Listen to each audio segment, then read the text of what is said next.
The average cost for drug cleanup is really hard to determine, one, without having a test. So again, we will test first thing, figure out what the level of contamination is.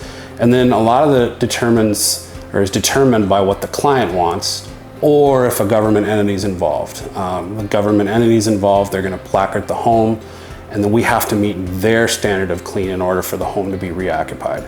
If the government's not involved and it's just say a landlord, a lot of it will come down to how far do they want us to take it. We have to meet cleaning thresholds set by the state, but do they just want us to demo walls versus clean them? They want us to remove cabinets versus clean them. A lot of it just comes down to, again, what the client wants and how bad the contamination is.